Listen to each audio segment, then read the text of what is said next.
de Puebla. Bienvenido.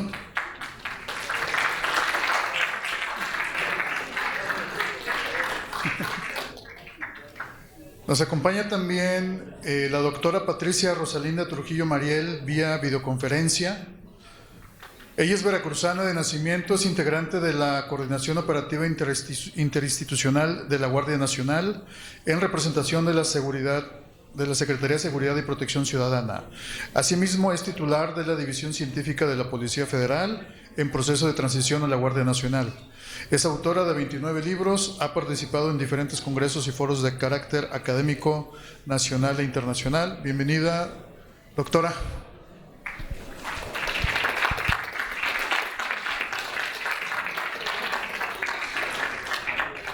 Damos también la bienvenida al ingeniero Fernando Acosta Certuche, líder de la Unidad de Ciberseguridad in situ.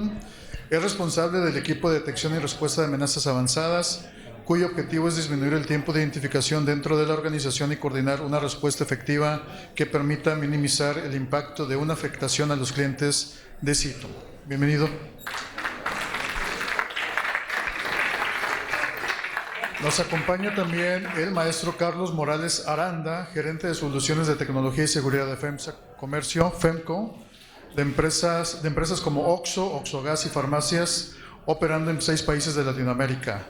Como gerente de gestión de riesgos de seguridad de la información en FEMCO, donde principalmente lidera los asuntos de gestión de riesgos y cultura de la seguridad de la información. Bienvenido. Nos acompaña también el maestro Félix Antonio Barrio Juárez, del Hub de Ciberseguridad del TEC de Monterrey. Es máster en Ingeniería de Software y Sistemas, experto universitario en Dirección y Gestión de la Información y sus tecnologías por la Universidad de Alcalá y doctor en Gestión de Ciencia y Tecnología por la Universidad de Salamanca. Igualmente, bienvenido. Igualmente, pues se queda con nosotros el maestro Juan Carlos G. López, a quien ya habíamos presentado en la presentación anterior. Bienvenidos, adelante. Bueno, muchas gracias. Tomen asiento, por favor. Vamos a hacerlo muy ágil porque somos lo único que se interpone entre el guateque, ¿no? Y para que ustedes ya se relajen después de un día de estar platicando.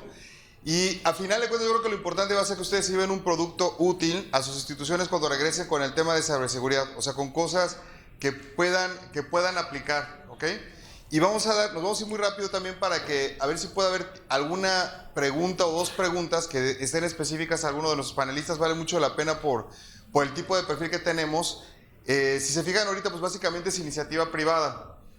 Y curiosamente el tema que tiene que ver con iniciativa privada es porque la verdad es que los recursos o el conocimiento es donde está. Y no es un fenómeno exclusivo de México, inclusive también los mismos Estados Unidos. Las agencias de gobierno y las universidades contratan a empresas privadas o se auxilian de actores que están en la iniciativa privada, pues que es donde están los recursos. Y si algo carecemos las instituciones de educación superior, privadas y públicas, es precisamente los recursos suficientes para meter temas, ¿ok? Y por ejemplo, ahorita con lo que está platicando mi querido Juan Carlos, o sea, ¿cómo le vamos a hacer desde las universidades? O sea, ¿cómo lo podemos aterrizar? Yo creo que ese va a ser el contexto que les voy a pedir a ustedes que platiquemos para que se lleven algo de utilidad mis colegas. Bienvenida, Pati, que está hasta allá, gusto de verte de nuevo. Bueno, quisiera empezar preguntándote a ti, Fernando Tocayo, en el tema que tiene que ver con seguridad, ¿no? Ya hay muchos elementos que tenemos hoy en las universidades, que a lo mejor no los vemos como seguridad, pero tenemos dispositivos de redes, dispositivos de cómputo, en fin, muchísima información que tenemos ahí regada y demás, etcétera. ¿Qué podríamos hacer en un momento dado para aprovechar esos elementos que ya tenemos como para poder empezar a trabajar con algo concreto? ¿Tú cómo la ves? Por cierto, él trabaja en situ, una empresa de ciberseguridad, por eso le hago esa pregunta concreta a él. Adelante. Primero que nada, lo que tenemos que tratar de hacer es tratar de juntar la información, empezar a ver la información, pero también tenemos que ver mucho qué es lo que queremos proteger y entender mucho lo que estamos viendo para poder darle una prioridad a cómo voy a investigar la información, sobre todo si empiezo a juntar la información, porque puede ser mucha información la que tengamos y lo que tenemos que ver es de dónde puedo sacar información más rápido que me puede estar diciendo ciertos problemas, y a lo mejor ahí voy a invertir cierto tiempo, y a lo mejor en donde voy a sacar más información, algunas veces trato de sacarlo más estadístico para encontrar cosas interesantes para poderlo generar, para poder encontrar ahí poder tener una acción al respecto. ¿Y se puede hacer manualmente? Hay herramientas que me pueden ayudar, hay otras cosas que a lo mejor tengo que empezar a hacer manualmente, hay otras cosas que se pueden hacer automáticamente, ya tenemos la parte de Machine Learning que nos puede ayudar, pero creo que al final del día lo que es el proceso de decir, no todo lo voy a investigar en cierto momento, sino voy a investigar lo más importante ahorita y lo voy a investigar lo más complicado después, no es tanto de una herramienta. La parte de Machine Learning que me puede dar más información y me la puede dar más rápido, o me puede decir comportamientos y cosas más específicas, a lo mejor eso pues sí necesita cierta tecnología, pero también tenemos que ver los procedimientos que nos pueden ayudar mucho a hacer ciertas cosas y nos pueden facilitar mucho, y podemos incluso automatizar cierta investigación, ya sea con una herramienta o con un desarrollo propio. Muy bien, muchísimas gracias. Aquí lo que nos llevamos es, no podemos estar monitoreando todo, vamos a tener que aprender a priorizar. Porque al final de cuentas van a estar ocurriendo muchas cosas en múltiples lugares dentro de nuestras instituciones. Tenemos que saber qué priorizar, qué es lo que tenemos que atender. Esa es la primera que nos llevaríamos. Carlos,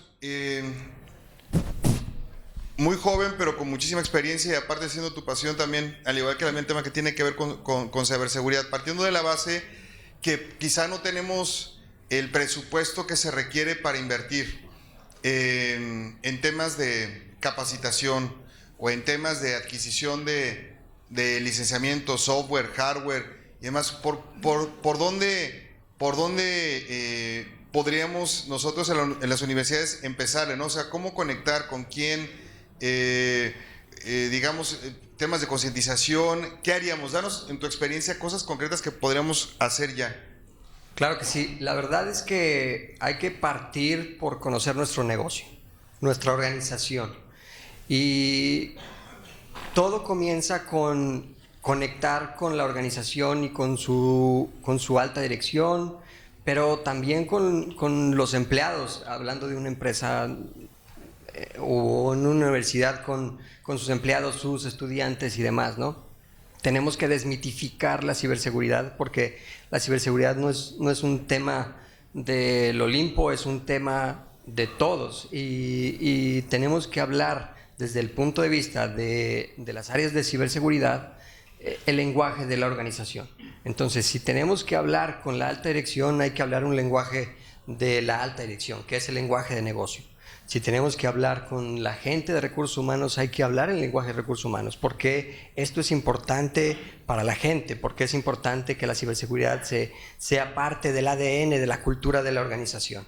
Si hay que hablar con el CFO o la gente de finanzas, hay que hablar en términos monetarios, cómo la ciberseguridad o la falta de ciberseguridad puede afectar las finanzas de la compañía. Entonces, es muy importante que aterricemos las ideas antes de plantearlas acorde al espectador o al cliente que vayamos a buscar influir en él. Pero la realidad es que suena trillado, pero es cierto. Basta con un solo clic para que el ataque suceda. Y eso nos lleva a que tenemos que concientizar a toda la organización. Y toda la organización es literalmente toda la organización. Entonces, tenemos que crear campañas de concientización para la gente de TI, que hable el lenguaje de TI, pero también para la gente por ejemplo, en nuestros negocios, tiene que ser desde las tiendas hasta la producción en las plantas, la distribución, la gente de oficinas. Cada quien tiene algo diferente en su mente y vive una realidad diferente, y tenemos que ser muy empáticos con esa realidad para que hagamos clic y vean la importancia real de la ciberseguridad. Entonces creo que es parte de lo que deberíamos de empezar a plantearnos antes de diseñar un programa de ciberseguridad y antes de crear ideas muy filosóficas. Hay que empezar con las cuestiones básicas. Y las cuestiones básicas es, esto no se trata de tecnología, se trata de gente, y se trata, una mala configuración es gente, la elección de una mala tecnología es gente, una programación mal hecha es gente. Entonces es muy importante que seamos empáticos en ese sentido y partir de ahí para diseñar nuestro programa. Excelente, Carlos. Bueno, es importante lo que escuchamos, porque esta es una de las 10 empresas FEMSA de las 10 de expansión más grandes. Entonces, Son consejos de gente que se enfrenta a miles de ataques diario. Y aquí yo lo resumiría diciéndoles a ustedes, tenemos que preparar pláticas en nuestras instituciones a 3 diferentes niveles. La primera tendría que ser a nivel del rector o el director de la institución y de los vicerrectores, en donde hablemos de las preocupaciones institucionales que tienen, porque a lo mejor a ellos no les va a interesar el tema de pérdida de información o cosas por el estilo, porque es un tema que ven ellos como técnico, pero cuando les hablemos, por ejemplo, de pérdida de prestigio de la institución o que se puede comprometer la información de la nómina, ese tipo de temas sí les va a preocupar. Entonces tenemos que hablar en los términos de ellos. Y siguiente, a los empleados de la universidad, tanto administrativos como académicos, para poderlos concientizar pues, de que no es un problema que es nuestra responsabilidad en el área de tecnología, sino que es un tema de todos. Tenemos que hablarles en ese lenguaje y capacitarlos para que no caigan en los mails falsos y demás, etcétera. Y la tercera y la más difícil es cómo también tenemos que hacer programas para hablarle a nuestros estudiantes para que ellos también entiendan este tema, porque es un tema de gente, ya lo hablamos, no de tecnología per se, ¿verdad? Bueno, curioso, le voy a preguntar a un extranjero una pregunta que tiene que ver con México, porque me interesa tu punto de vista, Félix, de cómo estamos, ¿no? La verdad yo lo sé, en mi país hay muchos indicadores y sobre todo en los últimos años hemos caído, ¿no? Estamos en un papel mediocre en N cantidad de indicadores, pero donde somos líderes es en cantidad de ataques que recibimos a nivel mundial, ¿no? Ahí ya somos líderes, ¿no? Estamos ahí dentro del top 5. Quisiera preguntarte a ti, mi querido Félix, ¿cuáles son los principales problemas que va a enfrentar México? ¿Que enfrenta México ahora y cuáles son los principales que vamos a enfrentar al futuro desde el tema de ciberseguridad? Tu perspectiva, por favor, Félix. Sí, muchas gracias. Bueno, realmente en los últimos 3 años estamos observando una serie de cambios en lo que es el mapa de las amenazas, de los ataques. El doctor Gell ha estado ya introduciendo algunos elementos claves. Lo que sí advertimos es que el elevado nivel de profesionalización de los atacantes está explotando precisamente la configuración insegura que tenemos las organizaciones, y quizás eso esté detrás de la explicación por qué países como México, pero no solo México, evidentemente, están viendo ese repunte, esa profusión de ataques. ¿Qué es lo que están explotando las nuevas formas de ataque? Están explotando nuevos vectores de entrada. Todos recordamos ya WannaCry, cómo se proliferó esa infección a través fundamentalmente de industrias, un sector que tradicionalmente no parecía precisamente el más apetecible, ¿no?, por parte de los delincuentes. Hemos visto ataques a través de dispositivos físicos inteligentes, de la Internet de las cosas, la botnet Mirai, que también en los 2 últimos años ha ido evolucionando con diferentes versiones y que explota precisamente infecciones a partir de configuración insegura por defecto de dispositivos que son routers, que son cámaras IP, dispositivos que cada vez están más en todas las organizaciones. Y estamos viendo cómo va disminuyendo el nivel de incidentes de seguridad relacionados con el malware. Si hace apenas 3 años podíamos estar en un entorno del 50 o 60% de los incidentes, los típicos virus, los gusanos, los troyanos, esa cantidad se ha reducido a lo mejor a la tercera parte, y hemos visto cómo ha incrementado los intentos de ataques de intrusión. ¿Explotando qué? Explotando esa falta de configuración. Y de alguna manera la pista pues la estaban diciendo Fernando y Carlos. ¿Qué es lo que se está encontrando? Sistemas que no están adecuadamente gestionados, donde no hay un nivel de concienciación por parte bien de los propietarios de los activos o de los usuarios, y por lo tanto se están aprovechando de eso. Si ahora hacemos un análisis de cuál es la botnet, es decir, el malware de infección de equipos zombies más popular, seguramente veremos que en la estadística está presidida por Conficker, un malware que es del año 2008, que desde ese año está perfectamente neutralizado con cualquier antivirus, simplemente con tener adecuadamente parcheado nuestros sistemas Windows, nuestros equipos, no deberíamos de ser vulnerables a ese tipo de infección. ¿Qué sucede? Que sigue siendo el preferido de los atacantes, porque saben que hay cientos de miles de equipos que no están convenientemente gestionados, no están convenientemente parcheados, y no hay una gestión de la seguridad. Por lo tanto, formas de ataque que están recurriendo no tanto al componente tecnológico, que también, sino sobre todo a la dificultad de organizarnos para repelerlos. Excelente. Fíjense, entonces, a final de cuentas, resumiré lo que nos está diciendo ahorita Félix para que nos lo llevemos también a nuestras instituciones. Lo primero es, Tenemos un tema de seguridad de facto ya en nuestras infraestructuras, de cuestiones que sí dependen de nosotros y que tenemos que trabajar en ellas. Pero la otra es, tenemos que trabajar con nuestros empleados, académicos y administrativos, así con todos los estudiantes, en hacer dos cosas, porque nos habló ahorita de un tema que viene desde 2008, o sea, caray, o sea, ya tiene muchísimo tiempo, prácticamente, ¿no? Más de 10 años. Tenemos que pedirle a todos los estudiantes que actualicen, y empleados, que actualicen su sistema operativo a la última versión de lo que tengan, y que tiene que ser una pieza legal de software, porque lo pueden actualizar, y si lo bajan ilegal, pues también se van a bajar ahí el malware. Y la otra es el tema que tienen también que actualizar su anti-spyware y su antivirus. Esas dos piezas de software son por lo menos las que tienen que tener nuestros estudiantes legales en sus equipos, nuestros empleados también, y actualizados al último día. Y así digamos que cubríamos ahí buena parte de las brechas, ¿no? Y la otra que me da mucho la atención es de que pues ya los virus ya pasaron de moda y ahora que se vienen cosas más fuertes, ¿no? Y más feas. Ahorita vamos a estar platicando un poquito más de ellas. Mil gracias, mi querido Félix. Bien, adelante. Primero, yo respaldo lo que comenta Félix, pero a mí me gustaría poner en duda la nota que dice eso, porque muchas veces cuando tú trazas y encuentras el origen de la nota, resulta que lo dice alguien de un fabricante que quiere posicionar cierto producto, y cuando tú rastreas el origen de esa nota, te vas a dar cuenta que el primero que la dijo es un fabricante. Yo intercambio mucha información con grupos como universidades, RNP, por ejemplo, en Brasil, o muchas otras compañías grandes. Y cuando intercambiamos, oye, ¿tú cuántos incidentes manejas al año? No, pues tantos millones.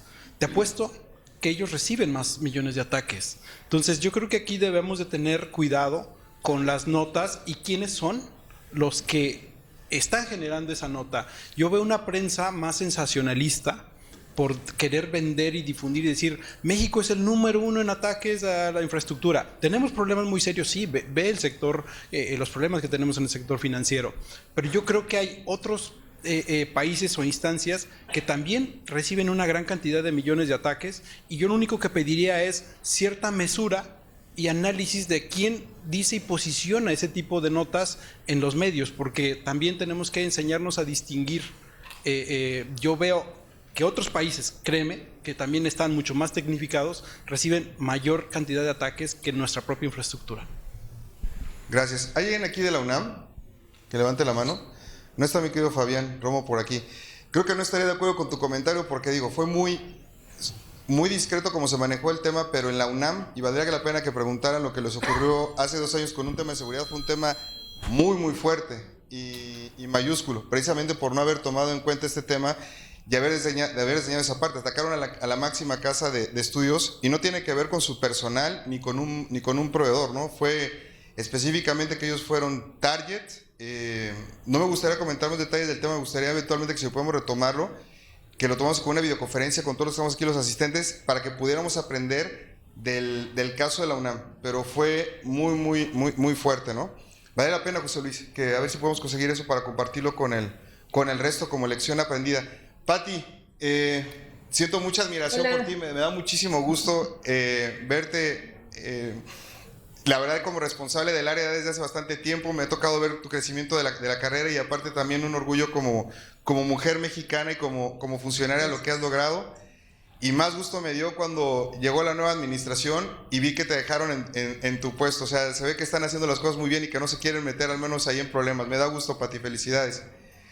Gracias, maestro. Un saludo enorme. Llegaste con una energía positiva desbordante, y creo que este panel va a traer como consecuencia la generación de una nueva construcción de conocimientos, un intercambio de ideas y, por ende, una postura que nos permita redefinir qué es lo que realmente debemos entender por ciberseguridad, que no nada más es la seguridad informática, que incluye la seguridad de datos, que incluye la capacitación, que incluye una visión homologada y, sobre todo, la generación de una cultura hacia la certificación de los procesos, la acreditación de las áreas y la generación de una nueva percepción hacia lo que debe de ser el mundo dual en el que, afirmo, estamos viviendo.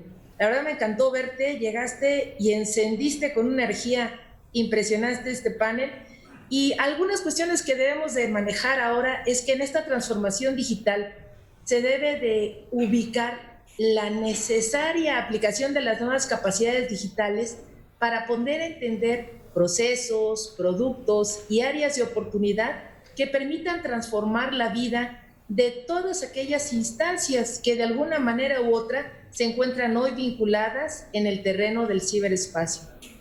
No podemos seguir trabajando de la misma forma ni debemos hacerlo, porque la dinámica a través de la cual se expresa la ciberseguridad implica el conocimiento a través del cual el mismo ser humano está experimentando esta transformación digital, lo que implica una renovación en cuanto a los medios a través de los cuales se generan los programas educativos, una nueva visión hacia lo que es la propuesta legislativa, una estructura escalonada en cuanto a la capacidad que tiene cada una de las empresas que hoy en día manejan esquemas para detectar sus vulnerabilidades y una postura muy especial hacia lo que es la generación estratégica para poder ubicar un diagnóstico de aquellas capacidades, de aquellas vulnerabilidades, de aquellas áreas de oportunidad, pero sobre todo descubrir nuevas formas a través de las cuales la empresa,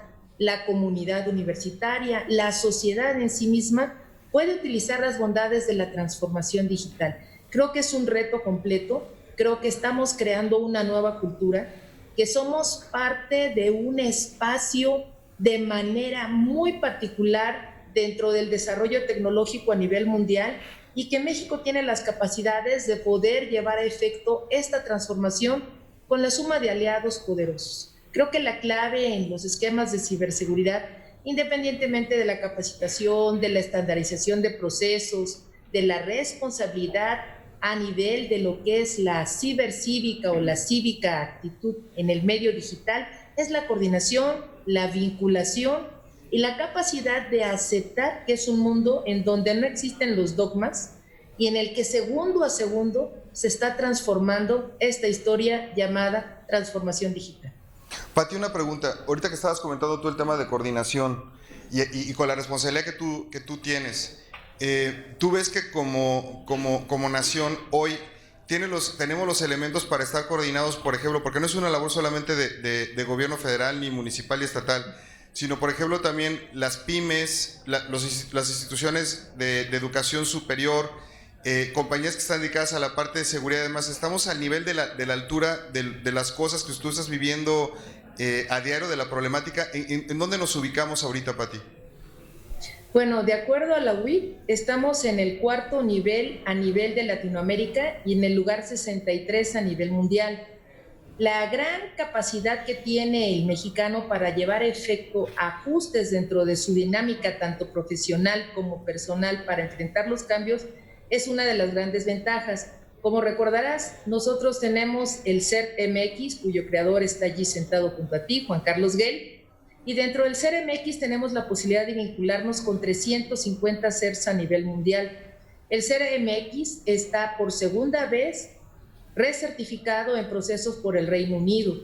Tenemos la generación del proceso homologado a través del cual se establecieron las 32 policías cibernéticas en México, el informe cibernético homologado, y tenemos también la capacidad de llevar a efecto no tan solo la coordinación, sino una vinculación estrecha con los mecanismos a través de los cuales se establecen los otros CERTs de carácter privado en nuestro país y una comunidad abierta a través de la cual se intercambia información, se fortalecen estrategias, pero sobre todo se construyen los espacios mediante los cuales se está generando en el día a día la cultura de la ciberseguridad. Es muy difícil que el día de hoy alguna empresa dude de la necesidad de establecer estrategias específicas para detectar sus vulnerabilidades y genere alguna ausencia de conocimiento en este tenor.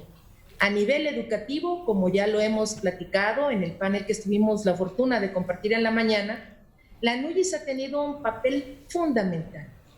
Existe no tan solo el interés, sino se han creado programas mediante los cuales se está reforzando los conocimientos de los estudiantes en las diversas áreas. Y algo más importante es este tipo de eventos, mediante los cuales la participación de académicos de altísimo nivel, como los que están tanto en el panel como en el auditorio, permite no tan solo destacar la importancia de algo que es esencial actualmente para la vida del ser humano, independientemente del país en el que se encuentra, sino también ubicar aquellos medios a través de los cuales la sinergia en el mundo digital nos puede hacer más resilientes. Conceptos de higiene digital, conceptos de resiliencia y sobre todo el compromiso del intercambio son la base para poder enfrentar los criterios a través de los cuales se expresa la conducta delictiva en el ciberespacio. Muchísimas gracias, Pati. Y antes de pasar a la siguiente pregunta con Juan Carlos, sí, la verdad es que algo que hay que reconocer es, de verdad, Fernando, José Luis y todo su equipo, el trabajo que han estado haciendo y lo que ha venido siendo todo este tema durante los años, en cómo han ido sumando actores y el interés de los proveedores y demás, simplemente nos va a colocar como instituciones en una mejor posición para poder compartir información y trabajar en equipo. La verdad es que mi reconocimiento a todo el equipo de Anuyes. Juan Carlos, una pregunta. Siendo instituciones nosotros de educación superior, ¿cómo podemos convencer al director de finanzas, al vicerrector administrativo, de que nos ayude a invertir en temas de capacitación, en temas de concientización, en temas de actualización, invertir en hardware, en software que tenga que ver con cuestiones para disminuir el riesgo al cual nos enfrentamos? ¿Cómo podríamos hacer eso, ¿no? Sabiendo que pues, todos peleamos por recursos y somos varias áreas? ¿Cómo le podemos hacer para obtener esa lanita? Bueno, no es un tema fácil. Algo que he aprendido en mi andar en el campo de la ciberseguridad es que ayuda mucho el ser creativo. El ser creativo de tratar de interpretar y darles a quien te está escuchando del otro lado otra forma de ver las cosas. Parte de las funciones de la ciberseguridad, o el responsable de la ciberseguridad, tiene que hacer mucho due diligence con la gente administrativa. A mí lo que me ha funcionado es hacer talleres, hacer un dimensionamiento primero de todo el tamaño del impacto de contar y no contar con esos mecanismos, y que lo veamos en términos económicos de impactos al PIB, al producto, ¿no? Y hacer talleres para sensibilizarlos a ellos.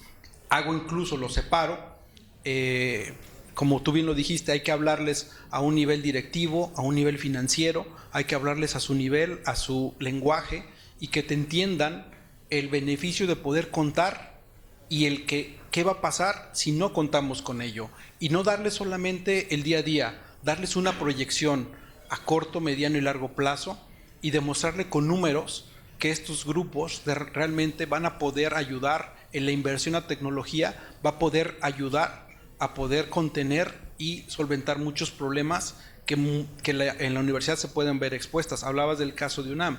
Imagínate cuánto no se ha invertido, no se invierte cada año en tener los mejores accesos, los mejores equipos. Lo digo porque yo lo viví ahí.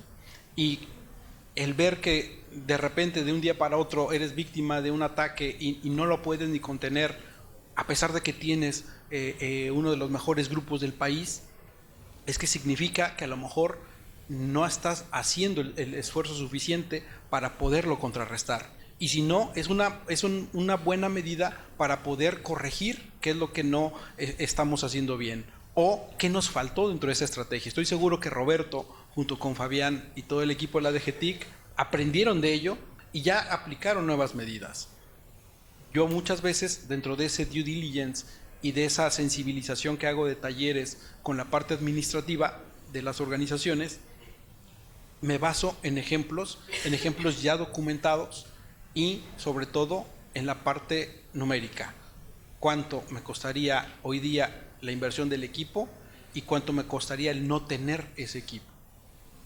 Excelente. Entonces, al final de cuentas, yo creo que lo que tenemos que aprender, y sí vale la pena, es que armáramos una base de datos de las lecciones aprendidas, de lo que ha venido ocurriendo, para que por lo menos aprendamos de los errores de los otros y pues que no nos pase, ¿no? Y cuando se cometa, y cuando alguien sea víctima de uno de estos tipos de temas, pues que lo compartamos, ¿no? No quedarlo callado, porque pues, la verdad creo que los malos comparten más información a veces que nosotros que somos los buenos, ¿no?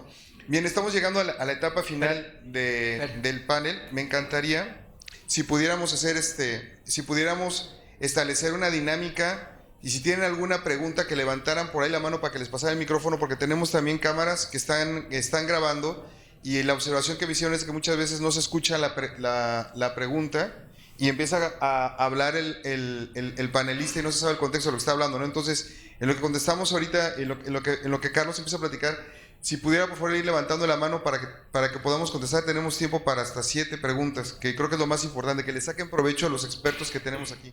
Adelante, Carlos, por favor. Gracias. Quisiera ahondar un poco en el comentario de Juan Carlos sobre el tema de gestión de riesgos. Al final lo que describía es un proceso de gestión de riesgos, pero tenemos que saber que los que toman las decisiones en las compañías son los principales interesados en que sus compañías estén bien.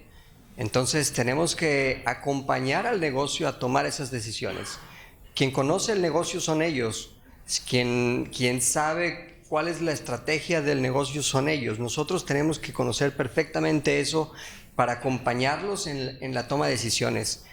Hay algunas formas en las que podemos trabajar para que se haga un ejercicio tipo taller, como lo menciona, y podamos tener la experiencia o extraer la experiencia de cada uno de ellos y poder sacar esa base de probabilidad de impacto sobre riesgos que afecten a nuestro negocio. No todo lo que pasa en el entorno me afecta. Tenemos que hacer muy bien la tarea básica de tener un mapa completo de nuestra infraestructura de hardware, software, conexiones, usuarios, permisos y demás, para saber qué es lo que me afecta y qué es lo que no me afecta. Puede ser que a mi vecino lo vulneraron y le fue muy mal, pero su infraestructura es completamente diferente a la que yo tengo y su vulneración no es relevante para mí. Entonces, la estrategia de vender miedo no funciona nunca más. Tenemos que construir y proteger la confianza. Excelente, coincido Maestro, con lo que ha dicho hace rato si me Juan permite, Carlos, ¿no? Si me permite abundar al Pati, respecto. adelante. Gracias. Creo que uno de los factores principales es considerar que no existe una fórmula general para establecer un mecanismo de ciberseguridad. Cada ente es particular y requiere la especificidad para poder llevar a efecto un estudio ad hoc a las necesidades y sobre todo al nivel de ejercicio que cada una de estas está realizando y está demandando.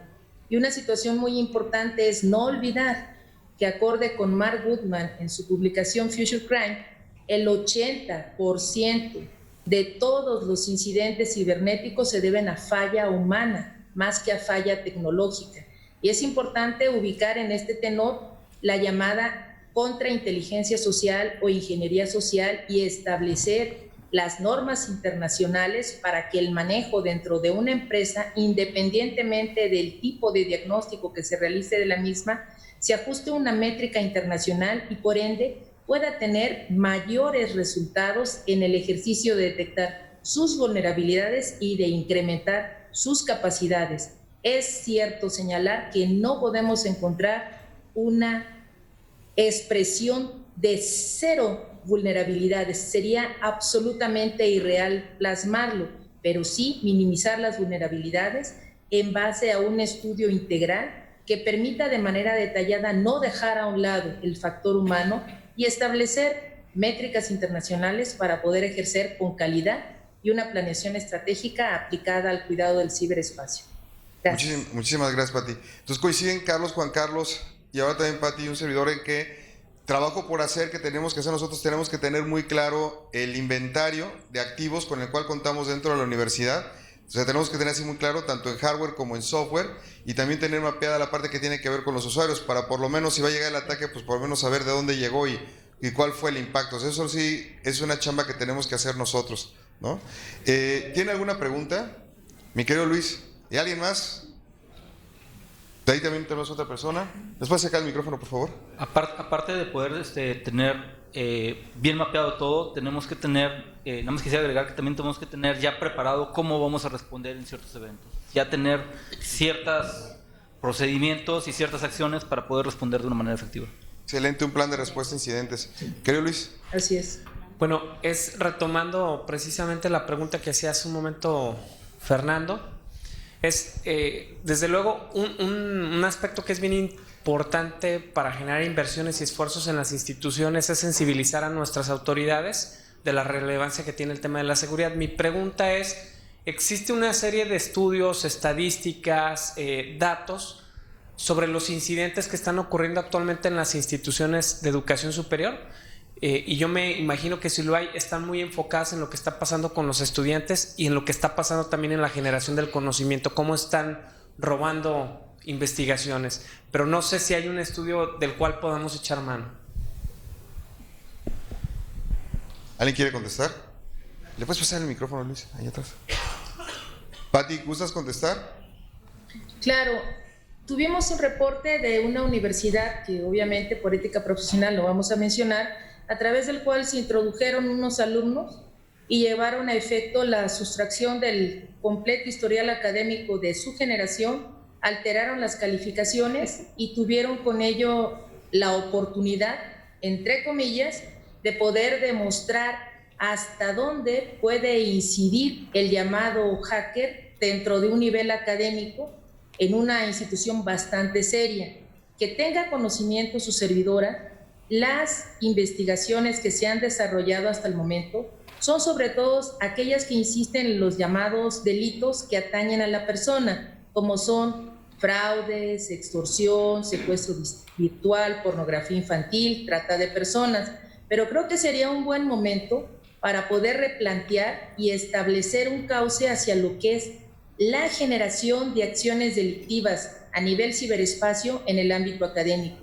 Y quisiera aprovechar la oportunidad de esta pregunta para compartir que la capacidad de llevar a efecto el desarrollo de investigaciones en el ámbito de la ciberseguridad también está vinculada con el sector del Consejo Nacional de Ciencias de la Ciencia y Tecnología, a través del cual existen los llamados fondos sectoriales de seguridad.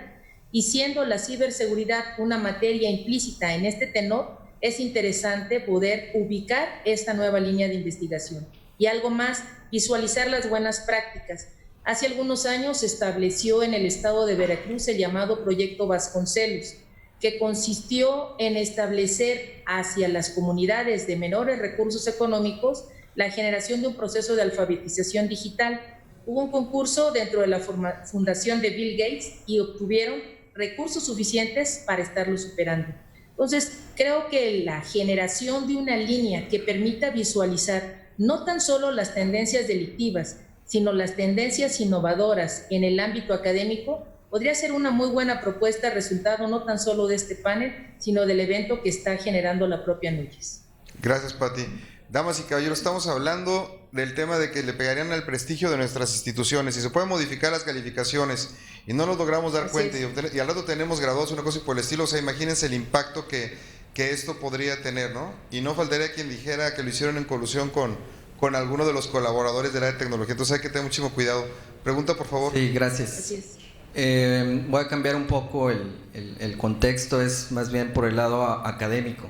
Y teniendo en cuenta que esto va en incremento, este tema, y la atención que esto debe de tener, la formación de profesionales o profesionistas especializados en ciberseguridad, ¿cuáles aquellas competencias que ustedes consideran ya estando ahí, que reciben profesionales, cuáles son aquellas competencias que consideran a lo mejor clave, cuáles son sus habilidades para, digamos, obtener también así retroalimentación en los programas, en los perfiles de egreso de estas especialidades?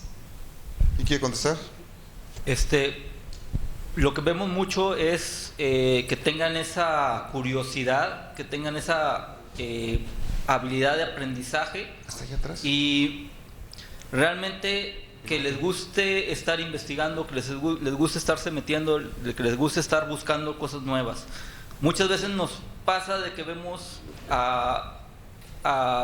que tenemos gente que sabe mucho de ciberseguridad, pero no le interesa la ciberseguridad, no le gusta estar investigando, no le gusta estar revisando, entonces la parte conceptual la tiene muy bien generada, pero en la parte práctica, en la parte de lo que debes hacer, no tanto. Entonces es muy importante también tener ese tipo de laboratorios, ese tipo de actividad práctica, desde mi punto de vista.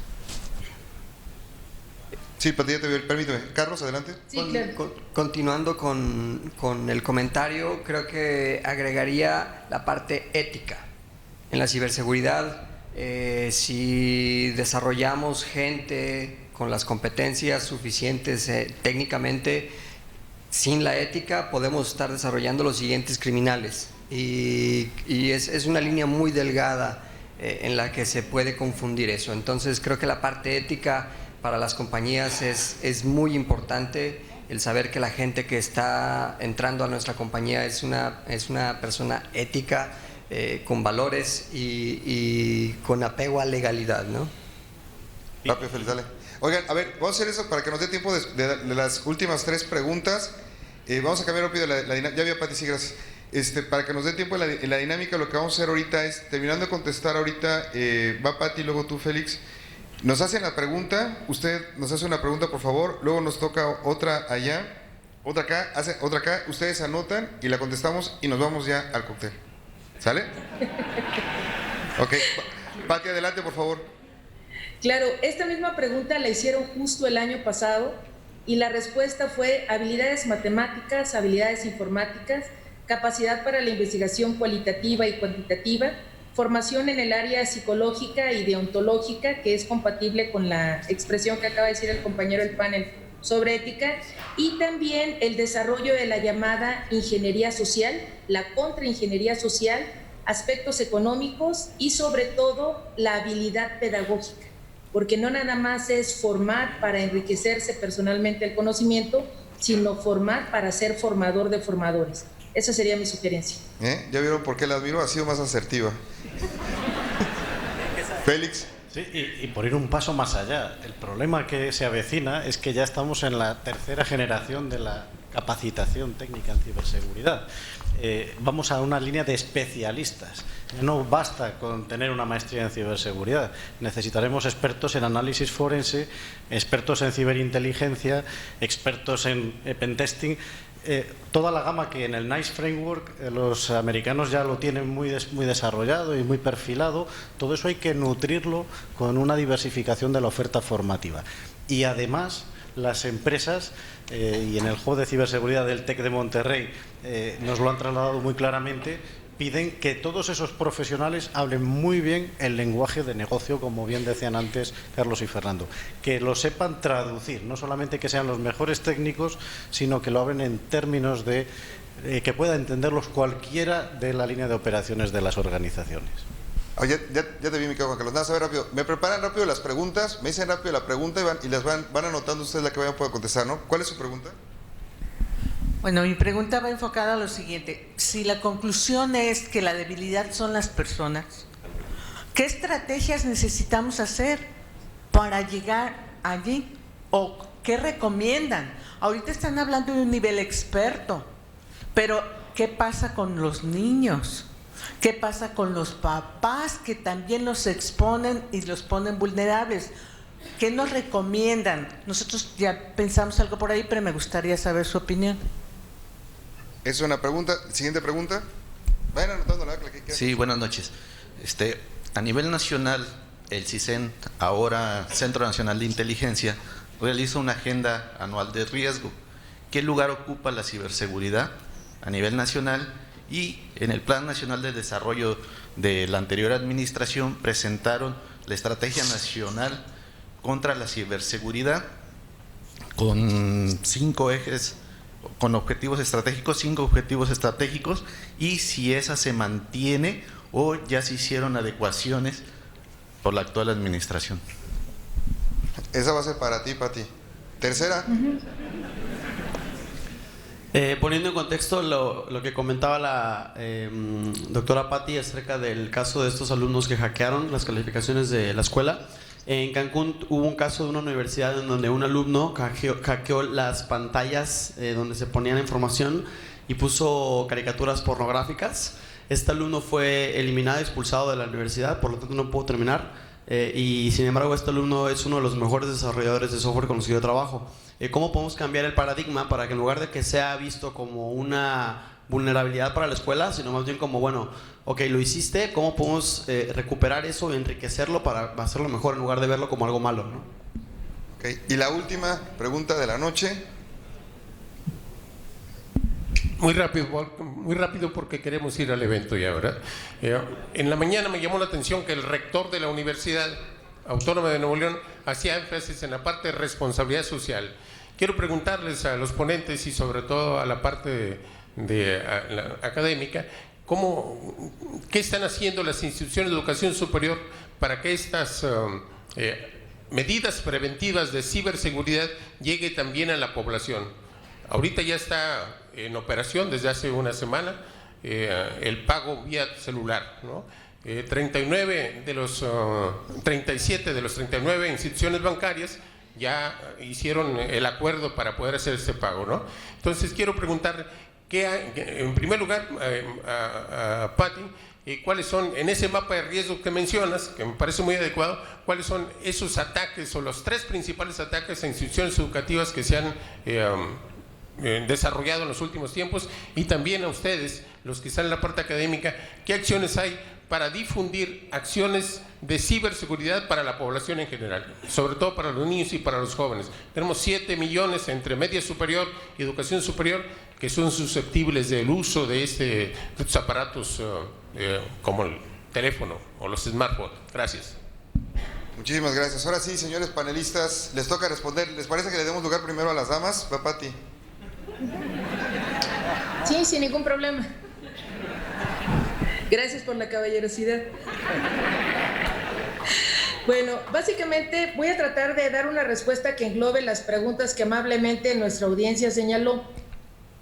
¿De qué manera puedo yo llevar a efecto la protección en la población vulnerable, que son las niñas y los niños, las y los adolescentes entre los 6 y los 17 años de edad?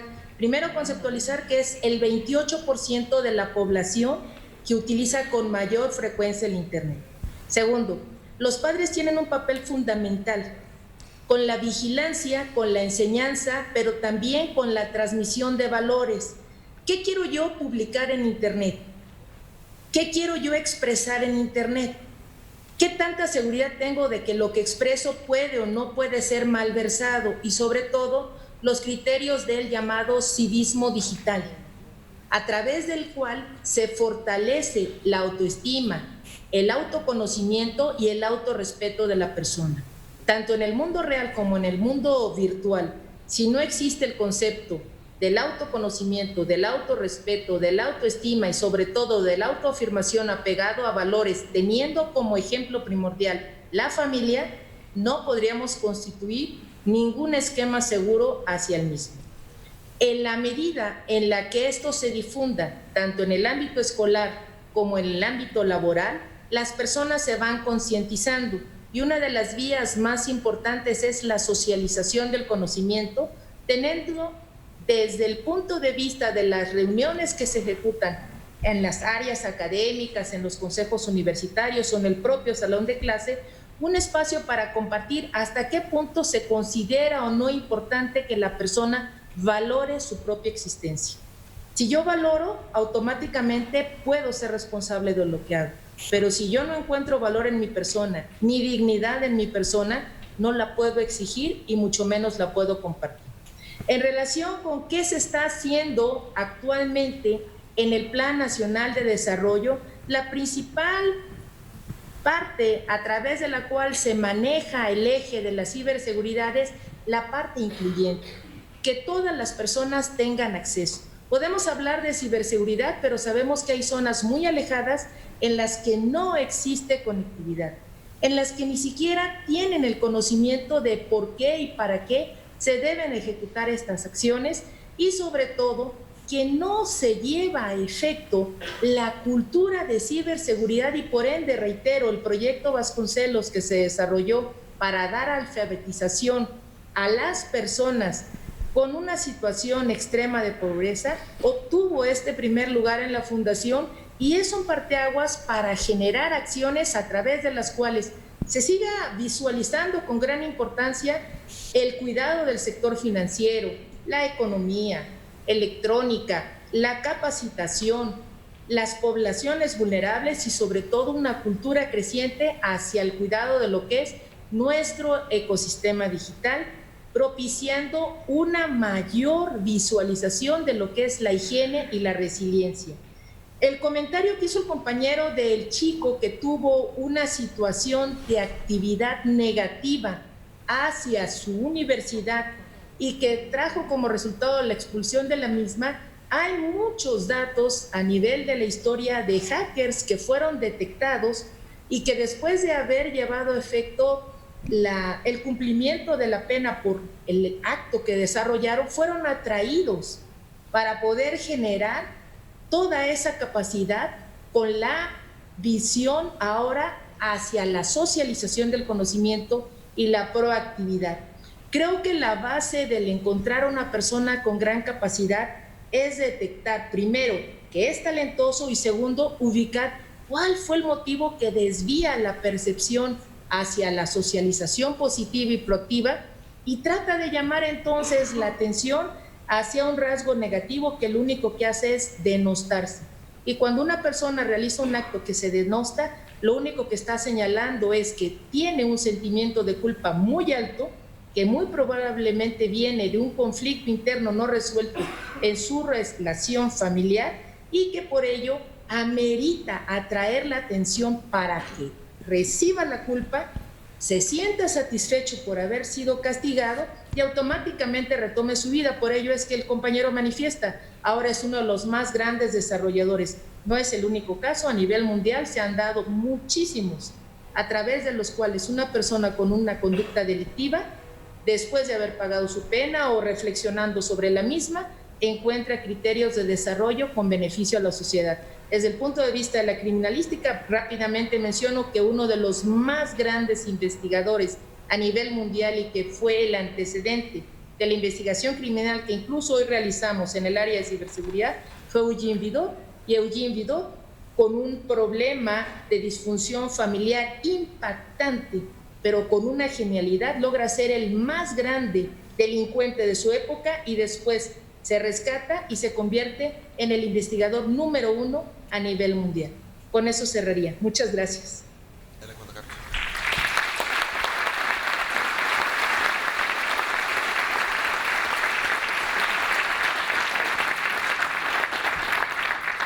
Con respecto a la pregunta donde hablaban de que el componente humano, entonces, si todo se reduce a que las fallas están en el componente humano, ¿qué hacer? ¿No?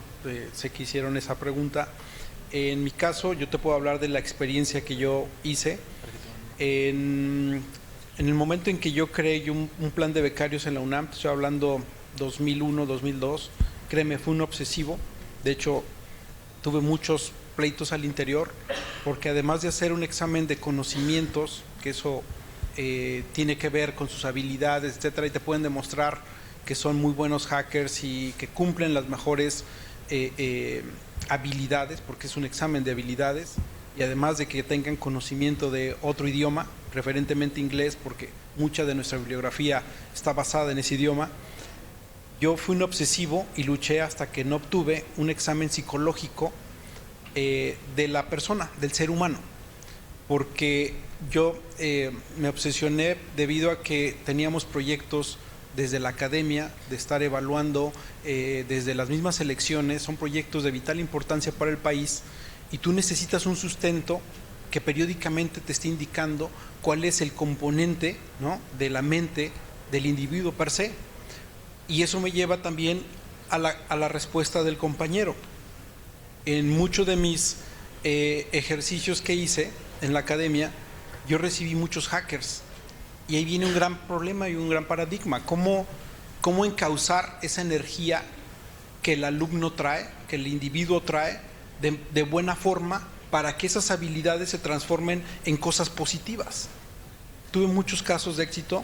Hoy día muchos de ellos son directores en bancos, en el gobierno. Hay mucha gente que formé que iban en ese camino y lo que único que necesitan es escuchar, ser escuchados, tratarles de ayudarles a canalizar de manera positiva. Desde luego que hubo algunos que no entendieron de qué se trataba y los tuve que correr, ¿no? Porque no entendieron, ¿no? Que el hacer cosas positivas o que esa energía de ellos querer demostrar, ¿no? Porque es parte mucho de su personalidad, y por eso me baso en los exámenes psicológicos, cómo encauzarle a su personalidad. Entonces, lo que a mí me ayudó mucho fue crear un test para poder identificar lo que ellos traían, y de manera periódica, cada 6 meses, enviar al personal a que por lo menos platicara con el área de psicología de la UNAM, y que en dado momento pudiéramos encauzar esa energía o esa mala concepción de ciertos temas y me ayudaran a poderlos encauzar. Pudimos solucionar problemas de gente que traía, imagínate, cuestiones desde problemas de sueño que se detectaban, no dormían o qué sé yo, y eso les detonaba una serie de querer externarle al mundo ciertos comportamientos o actividades, y a mí me ayudaron muchísimo. En la Policía Federal luché también porque hubiese, sobre todo a gente que atiende casos de menores violados, abusados. No es un tema fácil. Imagínense a alguien que tenga que estar viendo 8 horas de su jornada diaria, todo ese tipo de material que es muy agresivo para la mente. Cómo ayudar a canalizar ese tipo y ayudarle a la mente para que no se vuelva una parte de su vida diaria, sino que entienda que es un trabajo, ¿no?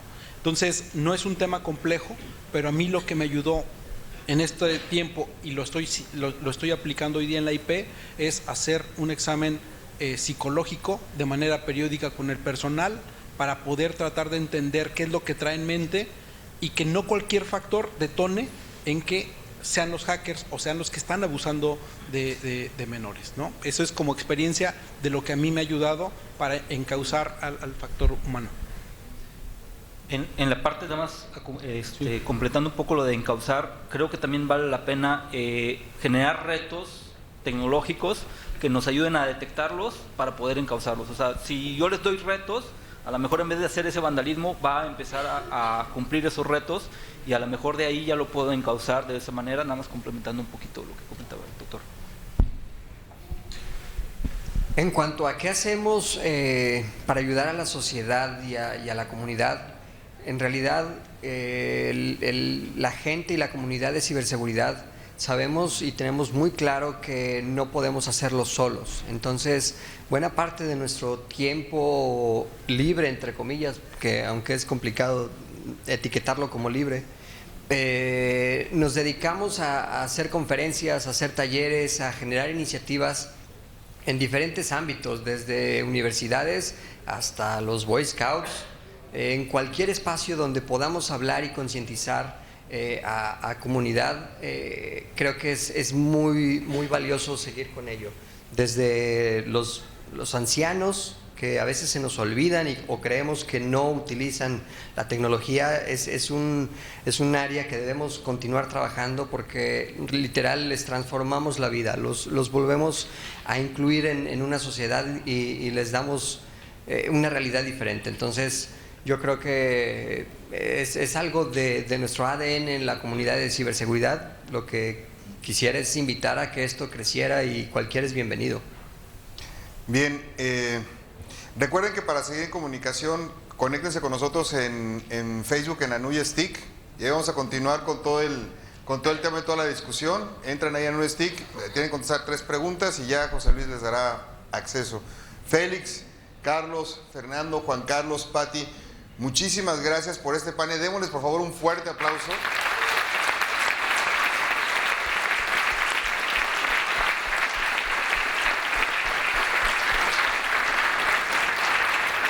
Mil gracias. Y el tema de los reconocimientos de los diplomas, ¿no? Ya, para irnos. Va a haber indicaciones, ¿no? Viene la rifa también. Agradecemos la participación de nuestros ponentes, hacemos la entrega de los reconocimientos. Muchas gracias a la doctora Patricia Trujillo, que nos acompañó por videoconferencia. Gracias a ustedes y felicidades por este gran evento. Felicidades, maestra Pinto. también participando. Y al público. Hacemos la entrega del reconocimiento del ingeniero Fernando Acosta Sertuche. Gracias por estar con nosotros. Entregamos también al maestro Carlos Morales Aranda. Muchas gracias. Igualmente al maestro Félix Antonio Barrio Juárez.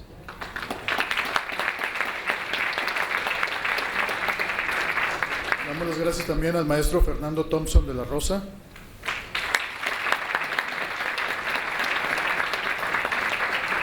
Igualmente al maestro Juan Carlos Guel López. Muchas gracias. Pueden pasar a sus lugares. Foto, foto.